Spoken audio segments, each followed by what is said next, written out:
let's say I'm the average employee at an organization that doesn't have great math skills, great statistics skills. Maybe I was that guy or gal back in college that was so happy I didn't have math classes anymore. Yet, I think understanding some first mathematical principles may help your ability to understand the analytics that are being output nowadays. Do you have any recommendations to folks that want to increase their sort of literacy in this? So before I answer that question, right? So implementing machine learning in whatever line of business you are does not require a mathematic background alone, right? There are several aspects. One, you have to have the technology, which is a given, which is a no-brainer. Whatever technology it is, right?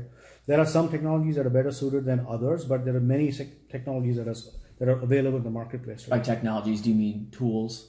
Tools, software, hardware, right? You need to have the data. You need to have the place to store data and retrieve data very fast. You have to have the tools that can process this data and so on and so forth. That's what I mean by technology, right? So you need to have that expert. You not only need to have that infrastructure, you also need to have people with that background and knowledge.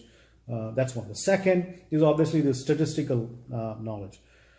The statistical knowledge is where you have someone who can understand, look at data and try to map that to the appropriate statistical algorithm, right? So there are different types of ways you can take data and organize them.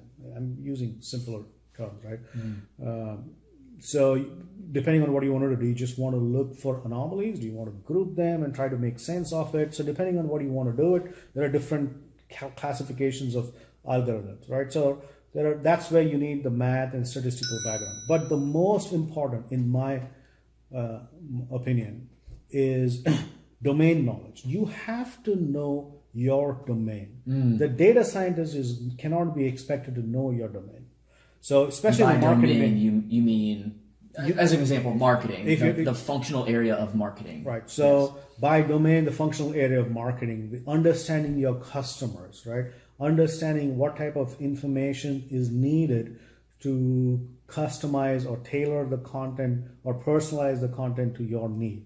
A data scientist may be able to tell you, but most of them are zeros and ones, right? They'll tell you why this tells you yes and this tells you no. That's it. They won't be able to tell you which is better, right? That's where the domain expert comes into play. So I think two key. One is domain expert. You have to understand your domain. If it is marketing is your domain, then you have no marketing. Or healthcare, I think would be a great example. Healthcare, banking, finance, security. Those are probably more. No, actually, marketing just as important. Sales and marketing is just as key, right? Depending on where you want to apply this. The second, and this is the other place where people, I think, tend to minimize the importance, which I think is very important, the ability to tell a story, right? You have to have a story in mind. You have to know what story it is that you want to communicate or convey before you embark on any analytics or data science project. Because if you don't have a story to tell, you won't know what to do with the data, right? Machine learning will tell you all kinds of things. At some point, you have to be able to take that information the machine learning is provided and map it to a proper story that makes sense to your users, your customers, your audience, right? I think that, as well as for businesses to be able to actually get value out of doing analytics projects and AI and machine learning projects, because there's certainly counters to taking some of this on internally, I'm sure, at organizations. How are we going to get return on investment out of this? Data scientists, probably the #1 in demand job title right now. I think the salary is astronomical. Folks can go do their own research on that. And by astronomical, what I mean is, average pay. Some make more, some make less. But no, it is astronomical. No, data science. There you go. Data scientists are in short supply. It is astronomical. And because it's in short supply, there's more demand for it. But moreover, I think because it's like going. Most people don't know what data scientists do, right?